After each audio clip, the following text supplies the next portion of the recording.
Mas o Mike é um cara que defende, que estuda, que se envolve bastante com isso. Muito melhor do que eu e que todos os nossos amigos em comum. Então, ele é o cara indicado para tratar desse assunto, talvez de outros em algum outro momento, mas, pelo menos agora, para a nossa realidade, para a nossa necessidade, é o pastor Mike. Ele é pastor na Sexta Igreja de Governador Valadares, a esposa dele não pôde vir, mas, numa outra oportunidade, quem sabe ela está com a gente aqui, tá bom? Mas, demais apresentações fica por sua conta, tá bom? Fica à vontade.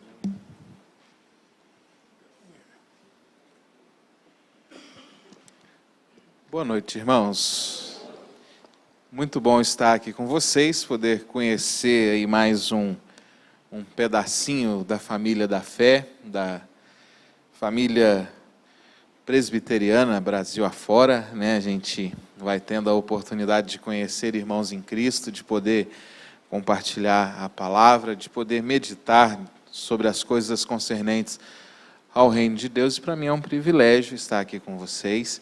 Né, como o pastor disse, infelizmente a minha esposa não pôde vir, né, na sexta-feira nasceu a nossa segunda sobrinha. A gente tem um sobrinho, agora veio a sobrinha, filha da irmã dela, e ela tinha que ficar dengando. Daí ela está lá em volta da sobrinha e falou: ó, vai sem mim, eu tenho que ficar aqui babando um pouquinho.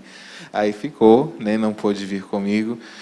Mas estou aqui com muita alegria no coração, né? Já era um desejo do pastor Wellington da gente vir para pensar sobre alguns assuntos e referentes à cosmovisão como um todo. Como ele disse, né, a gente fez um curso junto, a gente começou o mestrado junto. Em algum momento eu precisei interromper, agora estou retornando, mas foi assim um tempo muito bom da gente conviver junto. Ele viu o meu lado sonâmbulo de tentar nocauteá-lo durante a noite, né? Coisas desse tipo, mas foi assim um tempo muito bom. Nos conhecemos já há um bom tempo. Eu era presidente de federação de UPA, ele era secretário presbiterial de UPA, então, para vocês terem noção que ele é um pouquinho mais velho do que eu, né? Estou com os meus 30, ele já está chegando nos 50. Por aí. Mas muito bom, meus irmãos. E o nosso tema, então, essa TV vai ligar para eu ter um acompanhamento ali? Seria bom. A gente vai ter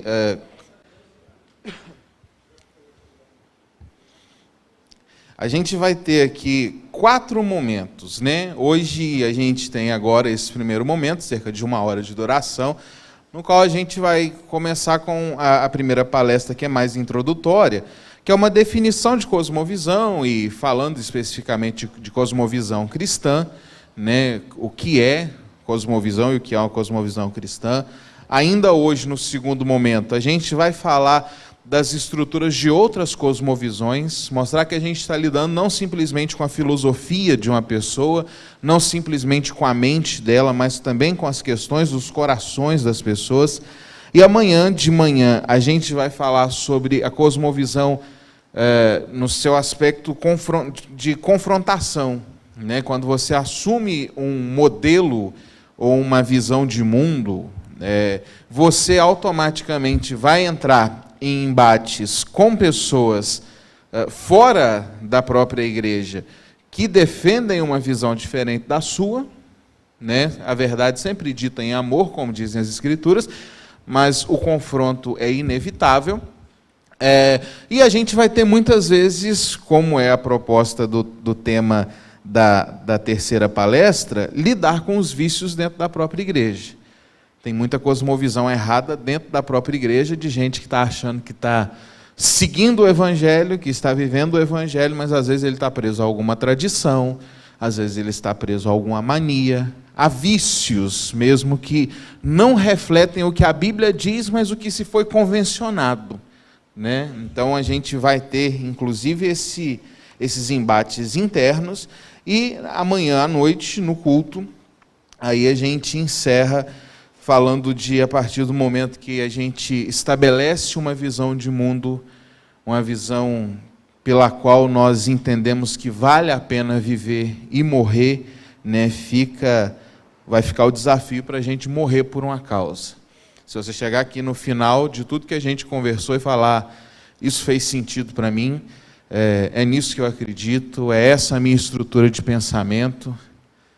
Eu preciso, então, morrer por essa causa e viver por ela, né? A causa do Evangelho de Jesus. E no final, eu deixei aí para vocês quase 60 indicações de livros para vocês que tiverem intenção de aumentar a biblioteca ou de começar a criar uma biblioteca sobre esse assunto, tá? São aí 56 volumes, e eu coloquei para facilitar para você as letras B, I ou A na frente de cada livro. B, básico, ou seja, você não precisa ser uma pessoa profundamente entendida de teologia, de filosofia, do próprio tema de cosmovisão para ler. Então, se tem um B na frente, você não precisa ser uma pessoa iniciada, né? Você pode tranquilamente ler. Quando tem o I, a intermediária, é bom que você já tenha lido as literaturas mais básicas para você ler. E os avançados, né, que já são literaturas assim bem mais profundas, que vão exigir bem mais da sua cabeça, vão exigir um conhecimento prévio mais pesado. Alguns deles, se não me engano, tem uns 2 ou 3 aqui, vão exigir de você conhecimento de língua inglesa, porque não tem em português. Então, aí tem um mapinha de leituras para você fazer também, caso, depois de tudo isso, você falar assim, eu quero me aprofundar, né? Nosso tema de hoje, então, para cima aqui, porque está vermelho de novo, beleza. Né, o tema que a gente começa é a cosmovisão cristã, começando pelos olhos, né? O Senhor Jesus vai dizer assim, olha, os olhos são a lâmpada do corpo, né? É por eles que nós temos a luz. Se os seus olhos forem bons, ok. Se os seus olhos forem maus, que grandes trevas serão. Então, o próprio Senhor Jesus tem a concepção de olhos como janela da alma, como lâmpada do corpo, o ponto de entrada das concepções que a gente vai criando. E aí a gente, então, lida com cosmovisão. Vamos pensar um pouco, primeiro, de maneira prática, o que a gente entende por cosmovisão. Tem aqui esses óculos, né? A realidade, o que eu estou vendo, o rosto de vocês, as cadeiras, a rua lá fora, a TV, essa câmera, esse copo d'água, eu estou enxergando de uma determinada maneira, agora aqui olhando assim. Quando eu coloco esses óculos, muda a maneira pela qual eu estou enxergando. No meu caso, esse é um óculos de descanso e para lidar com luz branca. Então, ele torna a minha visão um pouco mais amarelada. A única coisa que ele faz, o nível de nitidez não muda nada, enxergo todo mundo igual, vocês só vão ficar um pouquinho mais amarelinho, né, quando eu coloco. Cosmovisão são as lentes pelas quais a gente enxerga o mundo. Por isso que a capa da sua apostila traz aí óculos, né, lentes, como uma ideia daquilo que a gente quis transmitir de forma visual para você, para falar sobre cosmovisão. Então, a gente vai lidar com toda uma realidade em que cada pessoa enxerga de um jeito e que varia de lente para lente. Por exemplo, vocês que são pais, são mães, talvez o seu filho já tenha tido um óculos de super-herói que tinha lente azul. E aí ele vê todas as coisas em azul, né? O mundo dele é um mundo azul. Muda a perspectiva por causa das lentes que ele está usando. Talvez a sua filha tenha um óculos rosa de princesa. Aí quando ela coloca os óculos rosa, ela vê o mundo todo cor-de-rosa. Mudou o jeito dela enxergar o mundo. As lentes fazem com que ela mude a percepção. A nossa lente é o Evangelho. E por isso, então, a gente parte do princípio de dizer que vamos defender, crer e trabalhar uma cosmovisão cristã, né? Mas, pensando aqui, o que é cosmovisão, né? A origem do termo. A cosmovisão não é uma palavra originária da língua portuguesa. A sua primeira menção, a sua primeira utilização vem da língua alemã, de um termo chamado Weltanschauung. Weltanschauung significa percepção de mundo, visão do mundo, o jeito pelo qual nós apreendemos toda a realidade. Tá? Foi utilizado por Immanuel Kant lá na sua Crítica do Juízo, que foi um dos livros que a gente ouve muito falar na Crítica da Razão Pura, que é o livro mais famoso do Kant, no qual ele defende que existe a possibilidade da gente vivenciar uma experimentação da realidade através da razão de maneira neutra, não maculada. Então, a razão pura, né? Esse é um dos mais famosos. Mas nessa Crítica do Juízo, ele vai trabalhar essa ideia de Weltanschauung, de visão de mundo, que na língua inglesa depois vira worldview, também visão de mundo, e em português, cosmo é mundo, na língua grega, né? E visão, do jeito que a gente enxerga. O termo foi ganhando corpo aos poucos, e aí você vai olhar que no romantismo alemão, né, escritores como Goethe, por exemplo, ou Goethe, como alguns preferem pronunciar, vão utilizar isso. A gente vai depois para o existencialismo com um filósofo dinamarquês chamado Søren Kierkegaard, que também vai utilizar bastante a palavra cosmovisão e o conceito, e é inclusive Kierkegaard que vai começar a utilizar a cosmovisão nesse sentido que a gente vai trabalhar aqui. Uma visão de mundo, em que a gente olha para a existência e a gente tem um jeito de percebê-la e que isso varia de pessoas para pessoas. Então, não é simplesmente uma filosofia de vida, é um jeito de enxergar a vida. A gente chega no ambiente reformado, por fim, protestante, e a gente vai ter um moço chamado Abraham Kuyper. Kuyper era holandês, teólogo, pastor, e que chegou a ser primeiro-ministro da Holanda, e ele é quem desenvolve a ideia do cristianismo como um sistema de vida, ou como uma visão de mundo. Num livro dele, que eu coloquei lá no final para você, na bibliografia, como literatura básica. Qualquer um pode ler, tá? Que se chama Calvinismo. Nesse livro ele vai defender o calvinismo como a expressão mais madura do que é o Evangelho, e vai mostrar que o Evangelho, o calvinismo, traz em si algo que não é simplesmente um sistema de crença que serve para a sua vida na igreja, para a sua vida litúrgica, mas que é um modo de vida, é uma visão de mundo como um todo, né? Então, a origem do termo vem aí desse emaranhado de coisas aí do alemão, do inglês e dos filósofos todos. Esse início ele tende a ser um pouco técnico mesmo, tá? Então vocês não se assustem, mas o pastor está falando de filosofia, citando esses nomes difíceis.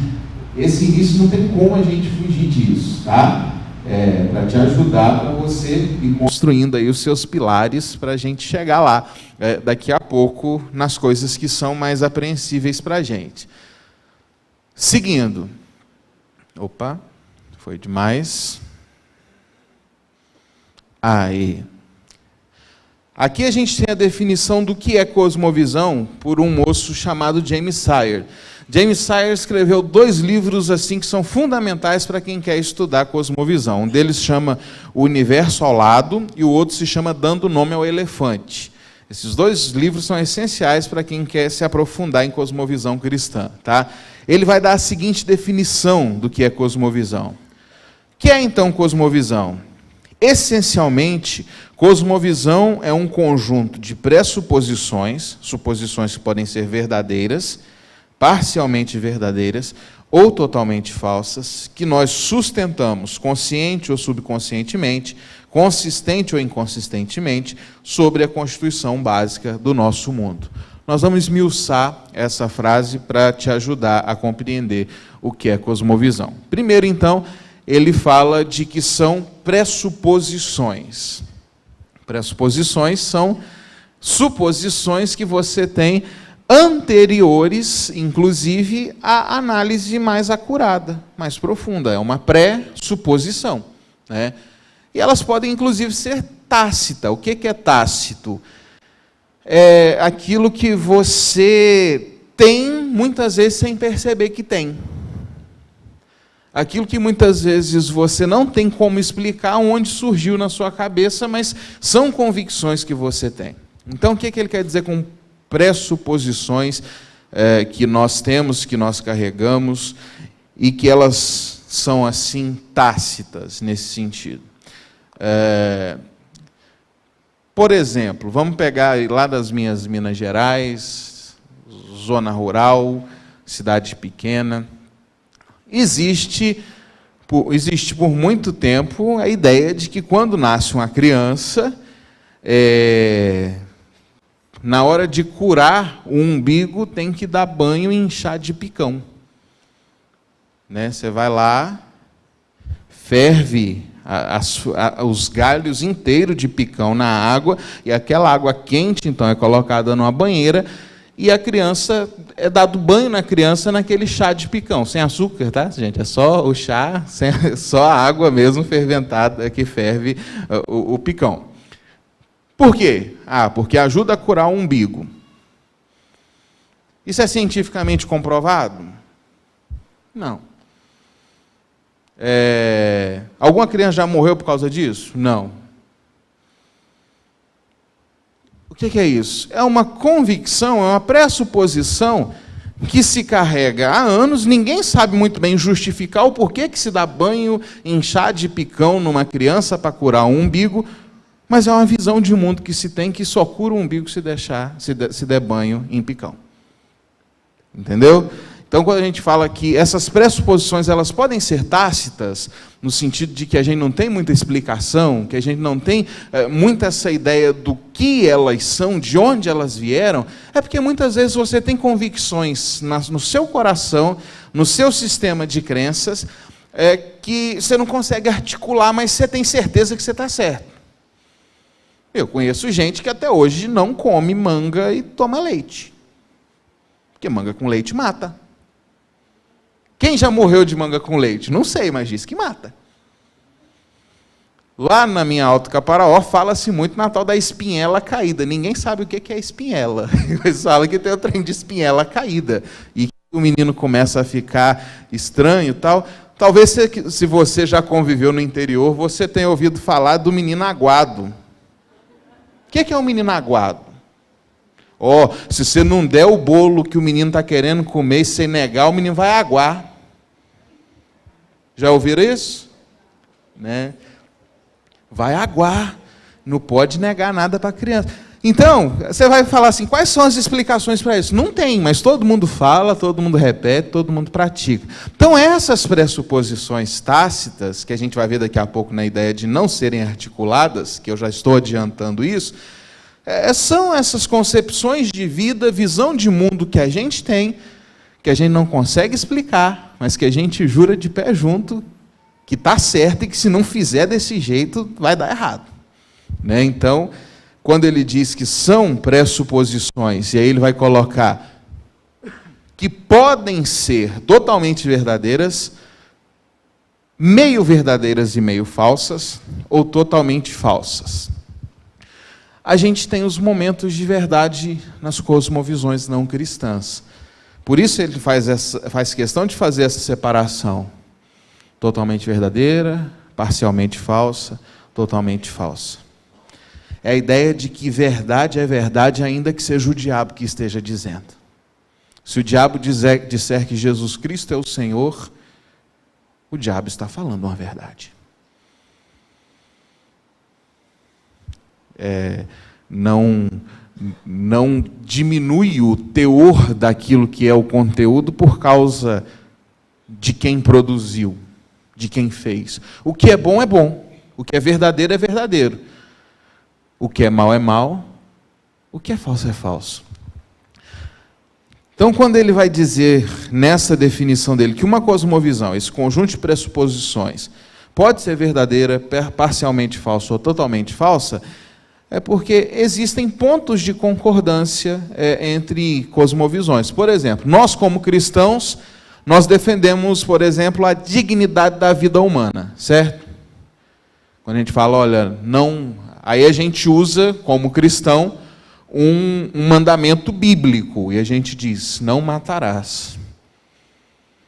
Porque, e aí a gente tem mais um argumento bíblico, a gente não pode matar porque Deus fez o homem à sua imagem e à sua semelhança. Por isso o homicídio pressupõe uma dignidade na vida humana, por causa do fato dele carregar em si a imagem e semelhança de Deus. Pode ser, e a gente vai conviver muito com isso, tanto é que o nosso sistema legal, mesmo sendo laico, defende isso, que existe a dignidade da vida humana, preservação da vida, punição para quem mata, para quem causa dano para o outro. Aí você vai dizer assim, não, está errado quem defende a vida se não for crente, porque só crente pode defender a vida. Não, outras cosmovisões podem ter seus momentos de verdade. Quando o espírita, que na sua visão de mundo, de salvação e elevação, de evolução por obras, ele bota pão na mesa de alguém, isso é mal porque ele não é crente? Não. Ele está fazendo algo correto, ele tem uma visão de mundo de que o outro precisa comer e que ele é uma forma para fazer o pão chegar na mesa daquela família faminta. Ah, mas ele não fez pensando na glória de Deus. E você não está fazendo de jeito nenhum, nem pensando na glória de Deus, nem na sua, nem na de ninguém. Né? E aí vem o Senhor Jesus, lá na parábola do bom samaritano, e faz a pergunta para aquele doutor da lei: quem foi o próximo desse homem? O maldito samaritano, hipócrita, herege, mestiço. É isso que Jesus quer mostrar. Ah, mas o samaritano, a gente não gosta de samaritano. Eles se misturaram, existia uma questão racista contra o samaritano. Existia uma questão religiosa, eles são hereges, eles não adoram no mesmo lugar que a gente, eles estão todos errados. Aí Jesus constrói toda uma parábola para virar para aquele doutor da lei e fazer a pergunta acachapante: quem foi o próximo do rapaz caído no caminho? Quem cuidou dele? Ah, mas quem cuidou dele não foi crente. É porque os crentes passaram, olharam e estava muito atrasado para ir para a igreja. Então, até nas visões de mundo que não são cristãs, podem existir virtudes. Tá? Então é isso que ele quer dizer, que elas podem ser totalmente verdadeiras. Nós cremos, por sermos cristãos, que a visão cristã de mundo ela é totalmente verdadeira. Ela pode ser parcialmente verdadeira, ou seja, existem momentos de verdade e momentos de mentira, ou elas podem ser uma bagunça só e não ter nada que se aproveite numa determinada visão de mundo, tá bom? Seguindo. Aí ele vai colocar aquela ideia de que é consciente ou subconscientemente. Muitas vezes a gente sequer sabe que tem uma cosmovisão. Talvez você chegou aqui hoje e falou: deixa eu ir lá aprender o que é uma cosmovisão, e você pensa: eu nem tenho isso. Você tem. Ela é o seu sistema de crenças com todos, como um todo. Daqui a pouco a gente vai pensar nessa construção quando a gente chegar no momento de fazer as 7 perguntas essenciais aqui em relação à construção de uma cosmovisão.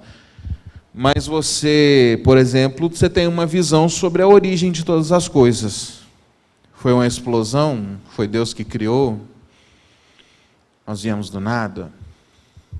Você tem uma visão sobre a estrutura de funcionamento de toda a realidade. Isso é tudo programado e orquestrado e regido por alguém poderoso?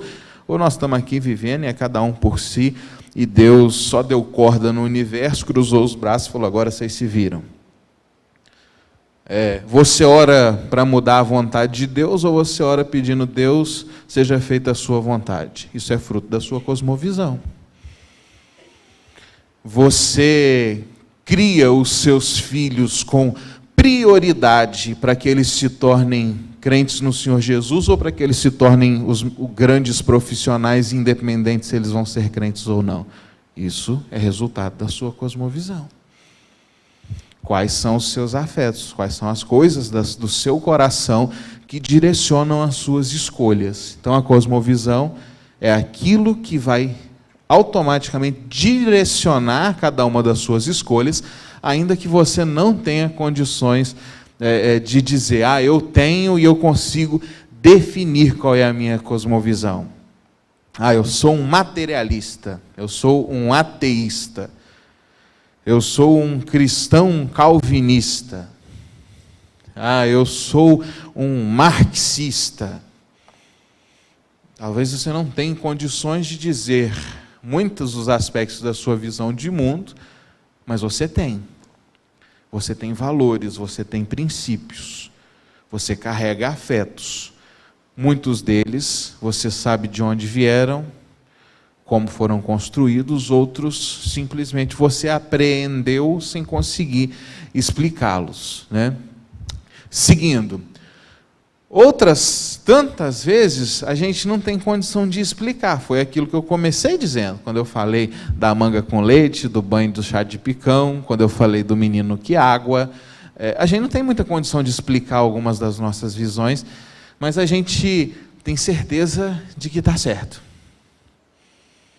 A gente morre dizendo, não, está certo. Então, muitas vezes, como a gente colocou aqui, da ideia de consistente ou inconsistentemente, ou seja, eu consigo defender, eu consigo argumentar, eu consigo demonstrar por A mais B o que eu creio e por que eu creio e quais as consequências do que eu creio, eu consigo organizar isso tudo na minha cabeça e verbalizar isso, ou às vezes não. Eu simplesmente creio, eu acredito nessas coisas e eu não faço muita questão de explicar. O ideal é que nós, como cristãos, cheguemos num ponto de termos condições de articular e explicar as bases da nossa fé. Pedro, na sua primeira carta, capítulo 3, versículo 15. Antes santificai a Cristo no vosso coração, estando sempre preparados para responder a todo aquele que vos pedir razão da esperança que há em vós. Estando sempre preparado para responder. Então, a ideia, o ideal é que eu e você estejamos em constante evolução, inclusive nesse sentido, de progresso, de compreensão e de articulação. O que eu creio? Eu creio nisso. Por que eu creio? Por causa disso e disso e disso. Quais as consequências do que eu creio? Quais são as implicações práticas do que eu creio? São essas as implicações. Então, a gente nota que a cosmovisão, então, é o jeito da gente enxergar a vida. Muitas vezes a gente não sabe que tem, outras tantas a gente não sabe como explicar. Ela pode ser parcialmente verdadeira ou parcialmente falsa, ou totalmente verdadeira. E todo mundo tem. Eu falei por um instante que as cosmovisões não cristãs podem ter seus momentos de verdade e os seus dentro de uma base de mentira. Da mesma forma, pode ter crente que defende ter uma visão cristã de mundo e que ele carrega vários elementos que não são verdadeiros na sua cosmovisão. Você pode estar com seus óculos embaçados aí, dizendo assim, não, eu tenho uma visão de mundo que ela é totalmente cristã. E aí quando a gente vai chegando nas minúcias, quando a gente vai chegando nos pormenores, a gente vai enxergando que existem coisas que são desejos do nosso coração, que são vícios que a gente carrega, são manias que a gente carrega, que não tem nada a ver com o Evangelho, que não tem nada a ver com Jesus, e a gente às vezes quer colocar tudo no mesmo pacote, A cosmovisão é a conclusão aí, sobre a constituição básica de nosso mundo, a conclusão dessa citação, ela tem a ver então com a leitura geral da realidade, ou seja, como eu respondo a tudo aquilo que eu vivencio. Tudo. influencia o meu jeito de fazer negócios.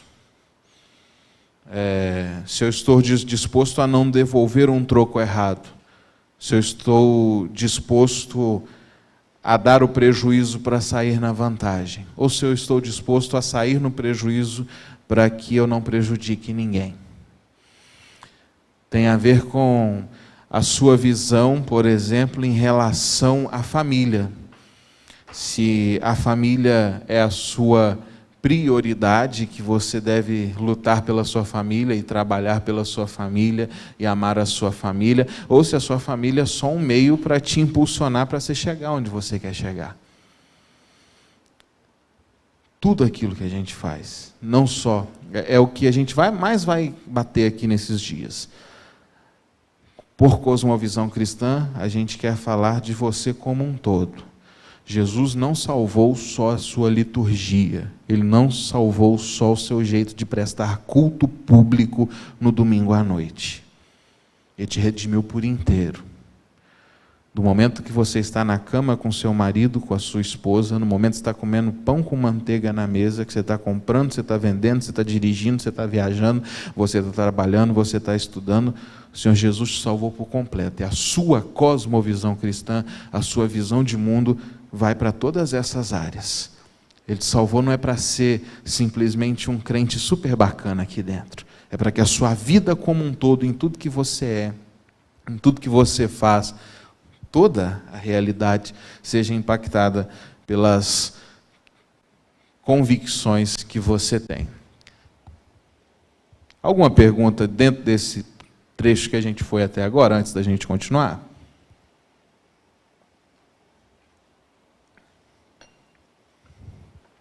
Não, né? Então tá bom. Ao contrário do que a gente pode pensar, a ideia de cosmovisão, pelo fato da gente estar falando tanto de filosofia, de convicções, você pode pensar assim, isso vem da mente da gente, é uma formulação mental. Não. Vem do coração. Vem dos nossos afetos. Vem das coisas que nós temos como caras para nós, como importantes para nós. Tem a ver com os nossos amores. Tem a ver com o que faz o nosso coração arder. Então não é uma mera construção mental. Tem a ver com aquilo que me faz suspirar, pelo que o meu coração bate. Isso forma a minha visão de mundo. Exemplo. Se a sua visão de mundo é uma visão de mundo, uma cosmovisão extremamente financista, monetária, se é dinheiro que faz o seu coração bater mais forte, tudo vai girar em torno disso. Ou seja, você está disposto a terceirizar a criação dos seus filhos para ganhar dinheiro. Você está disposto a não tirar férias nunca com a sua família, passear com seus filhos, para ganhar dinheiro. Você estuda não para crescer como pessoa, não para melhorar, mas para ganhar dinheiro. E aí tudo que você faz é por causa do dinheiro. O dinheiro é o dono do seu coração. Pode ser que talvez a sua cosmovisão gire em torno de reconhecimento dos outros. E aí tudo que você faz é para que você se torne reconhecido pelas pessoas.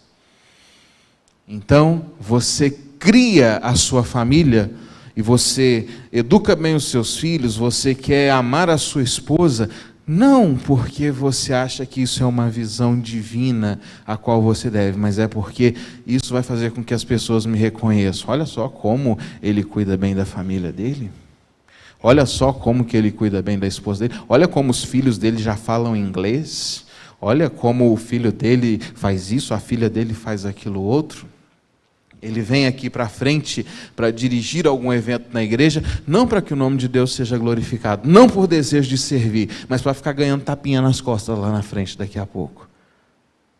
Porque aquilo que faz o coração dele palpitar não é servir, não é amar, é ser reconhecido, é ganhar tapinha nas costas. A nossa visão de mundo é profundamente impactada pelas coisas que fazem o nosso coração palpitar. E aí, por isso, a gente sempre vai ter essa questão de precisar alinhar, falar, por que eu faço o que faço? Por que eu ajo como ajo?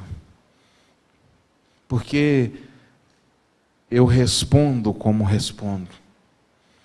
O que de fato é a raiz das minhas decisões, das minhas ações, de tudo que eu faço, de tudo que eu sou?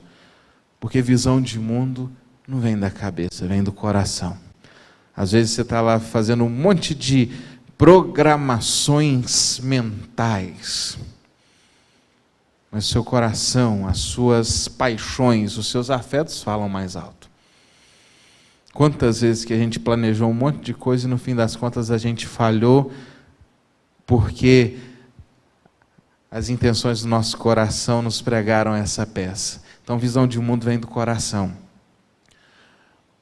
Aí a gente tem uma frase de Blaise Pascal, e ele diz, o coração tem razões que a própria razão desconhece. O que ele quer dizer com isso é que a gente lida muito e muito com o coração da gente nesse sentido, do que tem muitas vezes a gente vai querer dar razões para as coisas que a gente faz de maneira racional, mas a gente está indo por emoção, por aquilo que a gente sente, não por aquilo que a gente pensa. Então é nesse sentido que a gente trabalha aqui. Seguindo lá. E aí então a gente precisa falar um pouco, para pensar nesse aspecto de coração, e das orientações, direções, afetos do coração, sobre a ideia dos sensus divinitatis. O que é o sensus divinitatis? Sensus divinitatis é uma expressão trabalhada de maneira muito farta pelo reformador chamado João Calvino. João Calvino defendia a tese, e a qual nós, reformados, continuamos defendendo, de que existe em todo ser humano o senso da existência de algum Deus. Ele vai, inclusive, trabalhar de maneira acoplada a ideia de semens religiones, semente da religião, de que, ao mesmo tempo que existe essa consciência de um Deus, existe em nós um desejo desenfreado, desesperado, existencial de adorar alguma coisa. A gente, então, vai culminar numa percepção daquilo que a gente falou, que cosmovisão parte do coração, que tem a ver com afeto, que tem a ver com adoração, como diz Calvino, é que a gente vai estar, no fim das contas, lidando com um Deus. Quem é o seu Deus? Quem é o dono do seu coração? A quem você serve? Olhando para Jesus e as palavras de Jesus no Evangelho de Mateus, quando ele fala acerca do tesouro, onde estiver o seu tesouro, aí estará também o seu coração, vai estar dentro do que a gente vai falar daqui a pouco, na segunda palestra, mas já adiantando isso, mas de que todos nós temos um coração que deseja adorar, que deseja um Deus, que reconhece uma realidade última na qual se agarra. Pode me faltar tudo, só não me falta isso. É o meu chão, é a minha boia no meio do oceano da vida. Nem todos nós temos isso. E aí eu até coloquei a ideia de Homo sapiens, porque no fim das contas nós não somos Homo sapiens, homem sábio, homem que pensa, homem que reflete. Nós somos homo religios, nós somos homem religioso. A gente está desesperadamente em busca de algo, de alguém, de alguma força, de algum sistema, no que nos agarrar para ser a nossa causa para a vida inteira. É isso que a gente fala, então, quando trabalha esse aspecto. Seguindo. da ideia de estrutura e direção. A gente partiu, então, de uma explicação aqui de que nós, todos os seres humanos, vão adorar alguma coisa. É impossível você ser neutro. Você vai dizer assim, pastor, mas eu conheço ateu.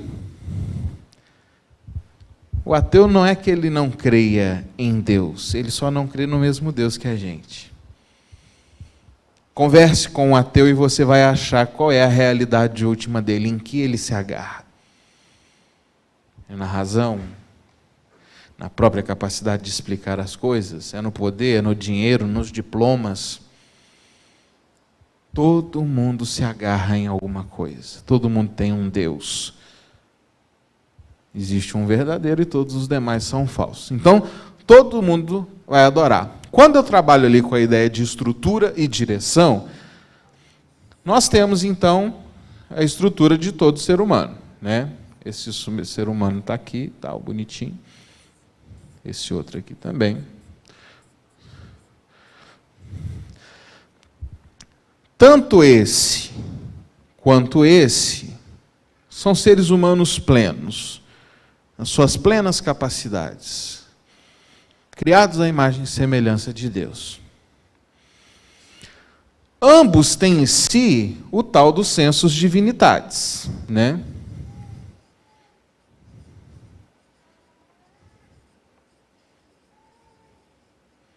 Ou seja, o senso do divino, essa necessidade última de adorar alguma coisa. Então, os dois têm.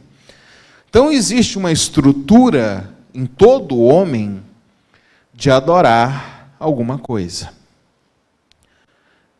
Essa é a estrutura natural que todos temos. Mas existe um problema de direção. É aquela direção de Romanos 1.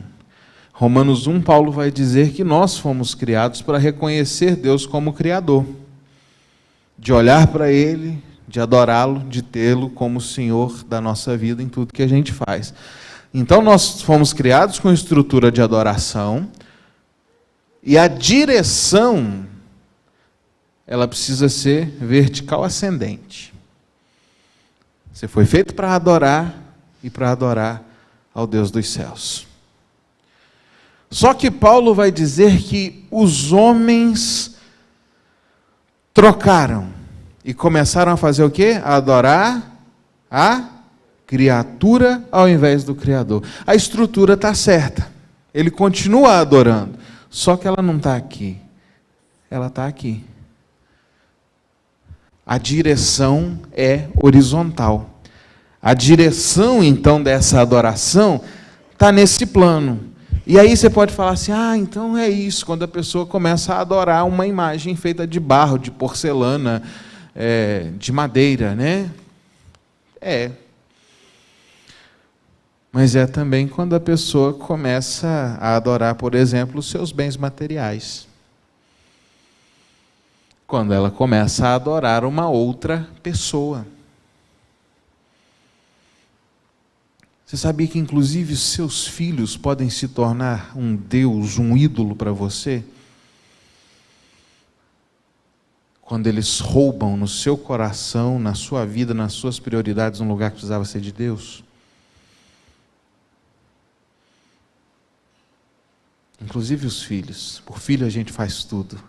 Por filho a gente arranca o coração do peito e dá um jeito. Por filho eu enfrento o mundo na mão. Né? Você tem essa concepção. Mas a linha entre o amor paternal e a idolatria é muito tênue. Cuidado para a gente não culminar em fazer do filho a adoração de uma criatura. Eu viver por meio dele para ele. E aí eu viro para o filho e digo, porque por você, por meio de você e para você, meu filho, são todas as coisas. Cuidado para você não virar para o seu trabalho e dizer, porque pelo trabalho, por meio do trabalho e para o trabalho são todas as coisas. Cuidado para você não virar para a religião e dizer, porque pela igreja, por meio da igreja e para a igreja são todas as coisas. Cuidado para você não virar para si mesmo.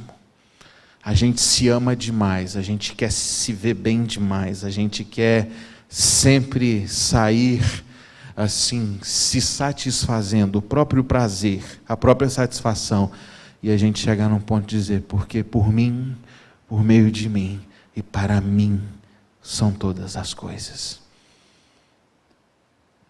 A gente tem estrutura de adoração, deve ser para cima, para Ele, diante de quem todo o joelho se dobra, diante de quem toda a língua de confessar que Ele é Senhor. E a gente então começa a fazer o mundo girar aqui, e a gente se esquece do acima.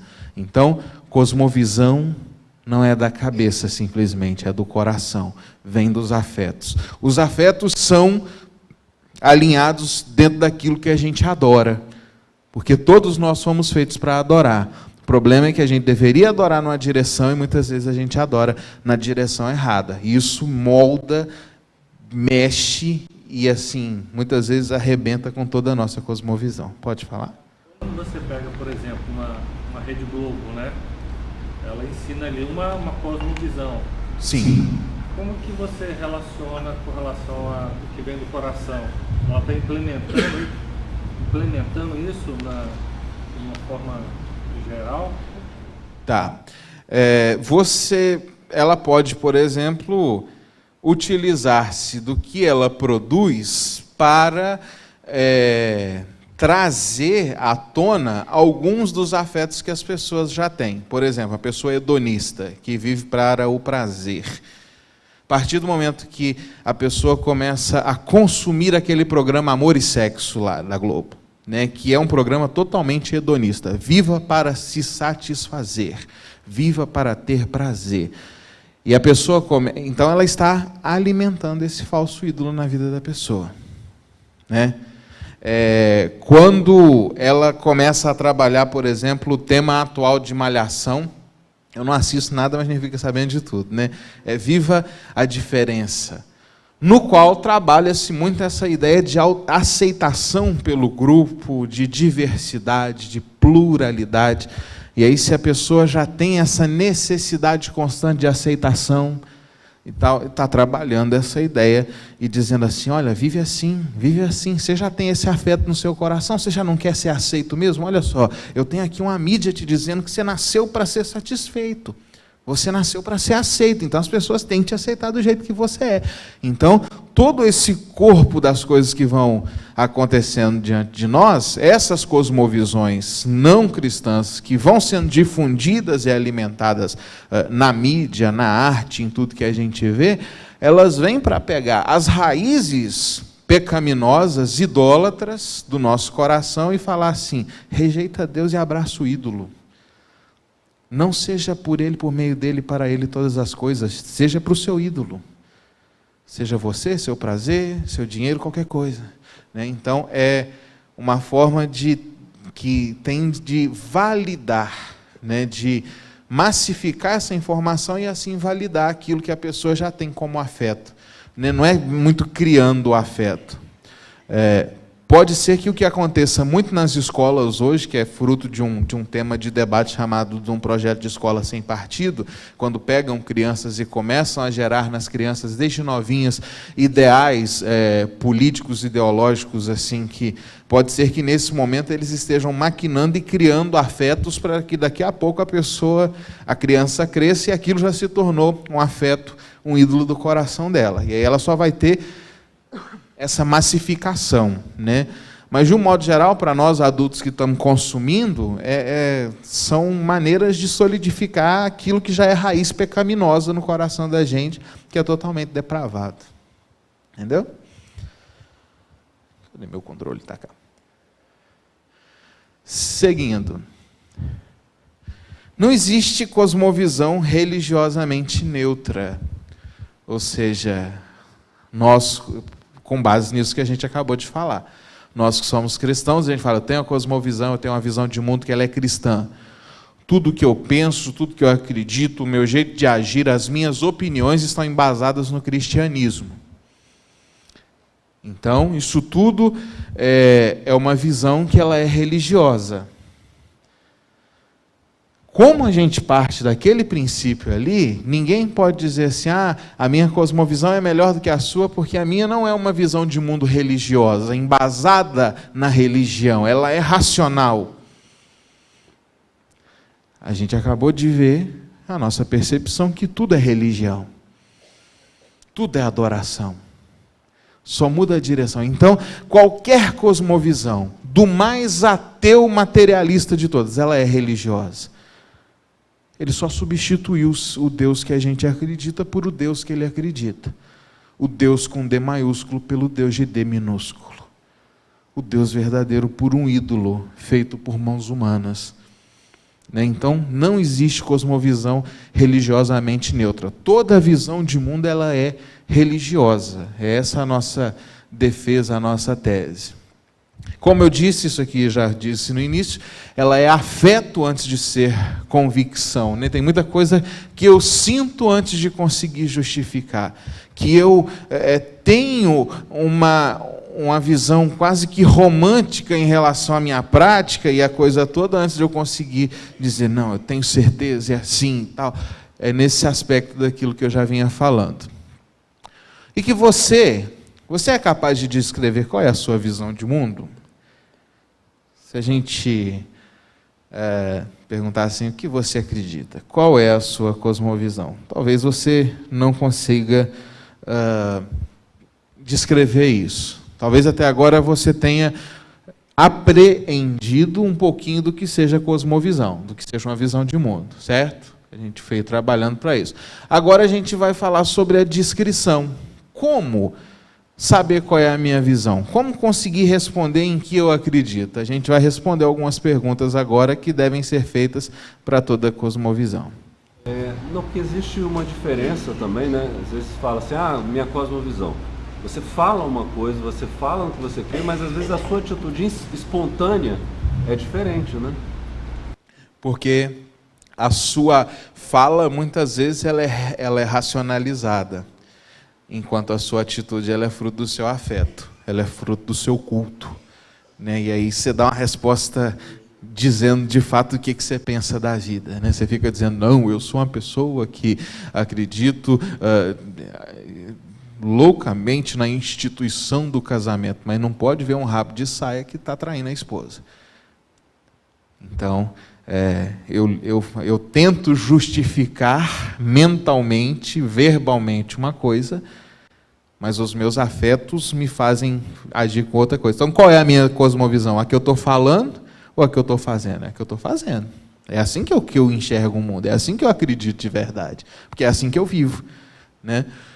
Então, você é capaz de escrever sua visão de mundo? Vamos lá pensar um pouquinho de uma forma para a gente tentar visualizar isso. Primeiro, as perguntas que a gente vai fazer para definir uma cosmovisão. Qual é a origem de tudo? Mais que uma cosmogonia, estamos falando sobre Estamos falando sobre o fator, pessoa, força, ou elemento fundacional de toda a realidade. Então, o primeiro passo para se definir qual é a sua visão de mundo é: o que originou tudo isso? Pastor, eu acredito que Thor e Odin, né, você tem lá uma cosmovisão nórdica, brigaram com um deus e com as partes do corpo desse deus derrotado, eles criaram as montanhas e com o sangue desse deus derrotado, Odin criou os oceanos e assim então surgiu o mundo que a gente vive. É uma visão de mundo. Talvez você diga, eu acredito que a origem do mundo em que a gente vive foi uma grande explosão originária do nada, aquilo que a gente costuma chamar na ciência de Big Bang, né? Algo que surgiu assim por força da natureza, a própria matéria se organizando antes mesmo que houvesse matéria. Ou pode ser que você diga, eu creio em Deus Pai Todo-Poderoso, Criador dos céus e da terra. Então, a primeira coisa para se saber qual é a sua cosmovisão, em que você acredita sobre a origem de todas as coisas? Como é que esse mundo, esse universo visível, inalcançável para a gente, como é que ele veio a existir? Aqui é o primeiro ponto de uma cosmovisão, a origem, como tudo começou. Aí você pode ir dando as suas respostas aí na sua folha para você começar a desenhar a sua cosmovisão, né? Qual é a natureza da realidade? Nós lidamos com a estrutura como um todo, né? Ela é criada, essa estrutura que a gente vive, ou ela é autônoma? Ela é física, ela é metafísica, ela é os dois? O universo ele é organizado ou ele é caótico? Então vamos lá. Primeiro, nós estamos aqui nesse ambiente. Ele foi criado e ele é sustentado por alguém. Você acredita num Deus soberano regendo todas as coisas, que é a visão teísta cristã. Ou você acredita, por exemplo, como acredita um deísta, que Deus deu corda no universo e daí em diante é com a gente. Ele não está mais aqui prestando atenção em nós, né? Deus, se não está morto, ele está de férias tomando água de coco e nós estamos aqui por conta própria, né? Então nós estamos aqui num ambiente autônomo, sustentado, ou algo assim. A história, o mundo que a gente vive, ele é apenas físico, ou seja, só existe isso aqui? Existe alma? Existe espírito? Existe um Deus espiritual? Existem seres angelicais? Ou a matéria é tudo que há? Não existe esse negócio de mundo espiritual, de alma, de espírito, de anjo, de demônio. O que eu posso ver é o que existe. O que eu consigo explicar é o que existe. Nada mais existe. O universo é uma coisa organizada, ou seja, está tudo funcionando tintim por tintim, ou ele é um caos? Né? Muitos físicos vão dizer que o universo é caótico. Tem planetas, asteroides, estrelas, buracos negros se chocando o tempo todo e que o universo está em constante movimento e que ele é um caos. Nós demos a sorte da matéria aqui ter se organizado e a coisa aqui está funcionando minimamente bem. Mas o resto do universo é caos total. Tanto é que a gente fica querendo achar vida em outro planeta e não é tão fácil assim, porque nós talvez tenhamos sido os únicos sortudos na história toda. Então, quando você olha para a realidade, para a natureza, o que você vê? A sua resposta para isso vai definir um pouco da sua cosmovisão. O que é o ser humano? E qual o seu destino pós-morte? Duas perguntas aí. Nós somos animais, né? Aquela concepção, nós somos animais racionais. O filósofo, o físico Stephen Hawking diz que não existe diferença entre um ser humano, um babuíno e um grão de areia. É tudo a mesma coisa, só um ajuntamento de moléculas. Diferença é que um é mais organizado do que o outro, mas é tudo a mesma coisa. Um macaco babuíno, um ser humano, ou um grão de areia. É uma cosmovisão, é uma visão de mundo que ele tem, com a qual ele fecha. Nós somos seres proposicionais, ou seja, nós existimos com algum tipo de propósito, ou nós estamos aqui soltos, cada um fazendo e escrevendo a própria história. Na segunda parte, ao morrer, nós vamos entrar em algum plano espiritual, né? Nós vamos passar por algum momento de elevação, nós vamos para o céu ou para o inferno, ou não, a gente vai reencarnar, a gente chega lá, só faz o check-in e já faz o check-out e está voltando. Nós vamos reencarnar. Ou a morte é o fim definitivo da existência humana, ou seja, morreu, acabou.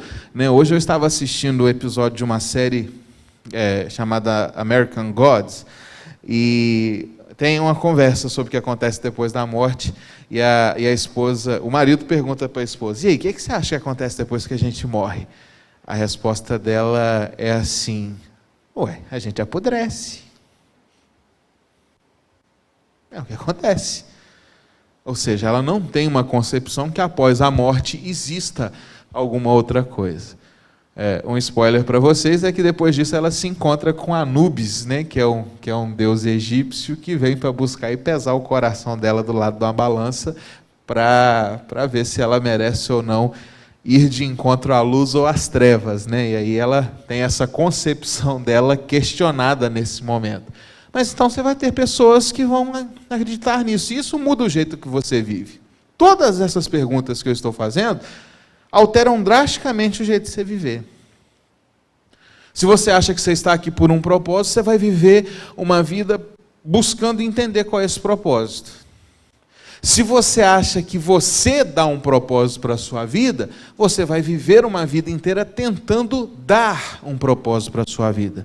Se você acha que a vida não tem propósito nenhum, pode ser que você vai viver uma vida inteira usando drogas, jogando videogame e dando trabalho para os seus pais. Porque você acha que a vida não é nada. Não preciso casar, não preciso ter filho, eu estou aqui de passagem, e quanto mais cedo morrer, melhor. O jeito que a gente enxerga as coisas muda o jeito da gente viver. Então, tá aí, o que é o ser humano? Quem nós somos? E qual é o nosso destino depois da morte? Quais outras duas perguntas? Qual a origem do conhecimento e da moral? Aí a gente tem a pergunta do que a gente costuma chamar em filosofia de epistemologia, né? A origem do conhecimento. O que nós sabemos? Nós sabemos por apreensão, ou seja, eu fui, eu manuseei, eu entendi, eu compreendi, agora eu sei. Ou eu creio em revelação, em conhecimento revelado. Não, existe um ser superior que revela conhecimento, que chega aqui e me explica as coisas, que me revela qual é o sentido da existência de todas as coisas. Eu acredito, né, essa pessoa pode dizer, eu acredito que o conhecimento ele é possível só através da observação externa. Eu não adquiro conhecimento olhando para mim mesmo, então eu preciso ficar olhando para fora de maneira externa, vendo o que todo mundo faz, e aí eu tenho a possibilidade de apreender conhecimento. Pode ser que seja uma possibilidade só interna. Não, eu só entendo o mundo, eu só entendo a existência quando eu olho para dentro de mim mesmo. Pode ser que a pessoa seja empírica, né? Eu só entendo quando eu levo para dentro de um laboratório, eu boto num tubo de ensaio e eu digo, está aqui. Né? Nós temos muitos que são agnósticos porque eles dizem, eu não consigo colocar Deus num tubo de ensaio para explicar Deus, né? Logo, Deus não existe porque eu não consigo apreender o conhecimento de Deus por esforço próprio. Né? Então, qual a origem do conhecimento? Eu vou atrás, eu procuro, eu tateio, ou alguém me revela? E da moral? Moral é convenção social? As pessoas se encontraram e falam assim, esse negócio de matar não é legal. E a gente tem que dar um jeito de não matar ninguém, então. Roubar também, né? A gente precisa respeitar, e a propriedade privada. É uma construção social? É conveniência? Fala assim, olha, para a gente viver junto, vamos tentar aqui ser conveniente para ninguém atrapalhar um ao outro, né? Que passa um pouco dentro dessa ideia de construção social. Ou existe alguma ordem exterior para a moral, para dizer o que é certo e o que é errado, para dizer o que deve ser feito e o que não deve ser feito? Como você responde a isso? Qual a origem do conhecimento e da moral? Isso define a sua cosmovisão. E aí você vai dizer, se existe certo e errado por causa de conveniência ou por causa de construção social, aí eu posso sair por aí dizendo, o que é certo para você pode não ser certo para mim. O que é errado para você pode não ser errado para mim. O que é moral para você pode não ser moral para mim. É o grande debate dessa semana. A exposição de arte, com todas as aspas possíveis, do Santander, lá em Porto Alegre. Naquela exposição, no qual eles colocaram figuras de crianças, escrita criança viada, onde meninos travestidos de meninas, meninas travestidas de meninos, onde tinha cena de homens praticando sexo com cabras, outro de 2 homens brancos se aproveitando sexualmente de um homem negro, e aí as pessoas começaram a dizer, é certo um negócio desse? Porque era uma exposição de classificação livre, e tinha escola levando crianças lá para ver aquilo. Aí começou, não, mas quem diz que isso é errado? Quem define o que é arte? E aí começou toda essa questão, de onde vem a moral? E aí os conservadores agora vão começar a censurar a arte e tentar dizer o que é moral ou o que não é. E criou, então, a celeuma durante essa semana inteira em virtude disso. Né? Então, é um negócio muito, muito forte. De onde vem, por exemplo, então, o que é moral e o que é imoral? O que é certo, o que é errado? O que é justo e o que é injusto? O que deve ser feito e o que não deve ser feito? O que pode e o que não pode? Se é convenção social, então, de vez em quando a gente muda. Pode ser que daqui a 100 anos a gente ache que o certo é matar. Assim, não, o negócio está com muita gente no mundo, nós não estamos produzindo feijão suficiente, vamos começar, a sua obrigação moral é matar 2 por dia. Porque a convenção social exige que a gente diminua a população mundial. Agora, se existe uma regra transcendente e imutável, aí matar sempre vai ser errado. Pedofilia sempre será errado. Aplica isso ao nosso debate sobre homossexualismo, sobre aborto, sobre eutanásia. A grande diferença entre a concepção de verdade e de certo e errado de cada um. Cosmovisão, a visão de mundo faz toda a diferença. Você tinha levantado a mão?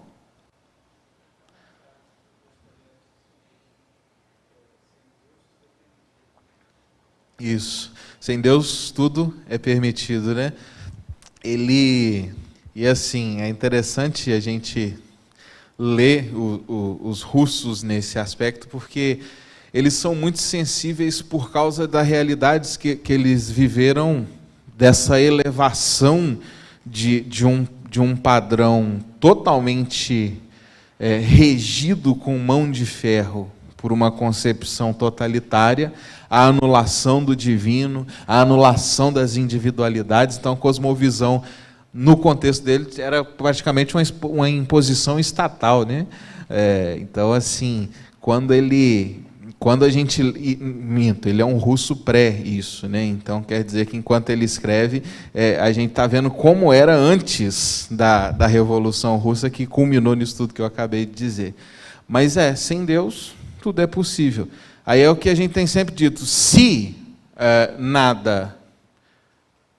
tudo é arte, então nada é arte.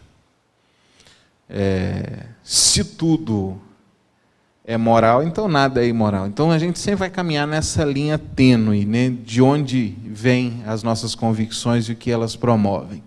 Mais uma vez. Obrigado. Qual o significado da história humana? É outra resposta que vem aí, outra pergunta que vem aí que carece de resposta da gente, né? Nós estamos caminhando para algum lugar?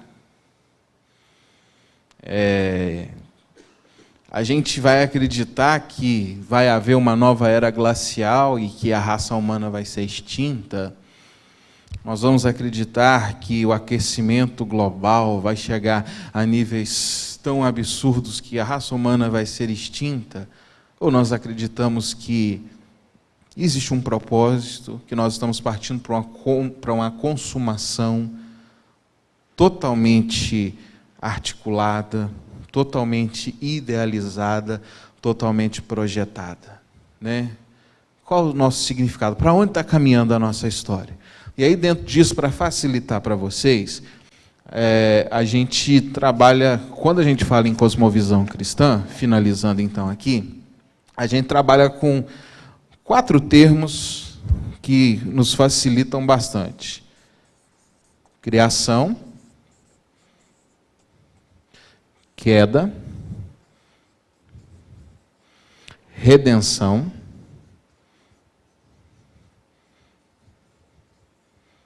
e consumação.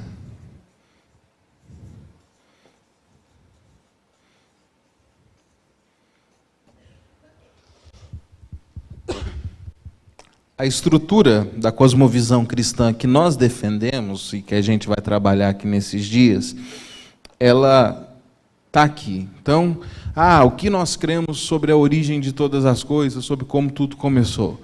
Nós cremos no universo criado, organizado, regido, sustentado por um Deus. Então, parte daqui o nosso princípio. O que nós pensamos sobre os seres humanos? Nós entendemos que os seres humanos são criados à imagem e semelhança de Deus, que eles são compostos de corpo e de alma. Nós cremos que eles foram criados perfeitos, santos, porém, eles caíram e pecaram. E esse pecado trabalhou de maneira profunda e drástica em toda a realidade humana, de forma que agora a gente não é tão santo quanto deveria ser. A gente não ama do jeito que deveria amar. A gente não trabalha do jeito que deveria trabalhar. A gente não serve do jeito que deveria servir. A queda mexeu com toda a estrutura humana e da criação como um todo. As nossas uvas hoje não são tão doces quanto eram as uvas do Éden. Os nossos animais hoje não são tão dóceis quanto eram os animais do Éden. A sua saúde hoje, ela não é tão perfeita quanto era a saúde no Éden. A queda dificultou, né? Ela foi um problema que, de fato, fez cair de um estado de perfeição toda a criação. Porém, nós acreditamos que esse mundo não está caminhando para o caos. Esse mundo não está caminhando para ser destruído. Nós cremos que Deus enviou seu Filho ao mundo para redimir. E não só as pessoas, mas toda a criação, que segundo Romanos 8, geme ansiosamente esperando a manifestação dos filhos de Deus. Até a criação vai ser restaurada. Toda a estrutura vai ser refeita, digamos assim, né? A partir do que já existe, voltando a um estado tão excelente ou mais excelente do que era o da criação. E a gente acredita que, ao findar de tudo isso aqui, a gente culmina numa consumação, num fim de todas as coisas, que não é fim, mas é um novo começo, onde o Redentor vai nos levar de volta a um estado excelente de graça, um estado excelente no qual tudo se fará novo, onde não haverá choro, não haverá luto, não haverá pranto, não haverá dor, porque todas essas coisas do agora terão passado, né? Então, aqui a gente tem um resumo em 4 palavras desse sistema de pensamento que a gente defende como cosmovisão cristã, né? Criação, queda, redenção e consumação. Finalizando, então, eis aí essa primeira fala, né, que ela é muito mais técnica, digamos assim, né, ela é um pouco mais cansativa mesmo, porque ela precisa ser de definição de conceitos, mas para que você possa ter entendido o que é uma cosmovisão, que tipo de cosmovisão você tem e como ela está acontecendo dentro de você, qual a forma de você articular a sua cosmovisão a partir dessas perguntas que a gente colocou, e um esqueminha aqui para você ter essa noção do que é a visão cristã de mundo, a qual a gente vai continuar desenvolvendo daqui a pouco, depois do nosso intervalo, e amanhã de manhã, um estudo na escola dominical, e no sermão, que pela graça de Deus eu vou pregar também no culto à noite, tá bom? Deus os abençoe.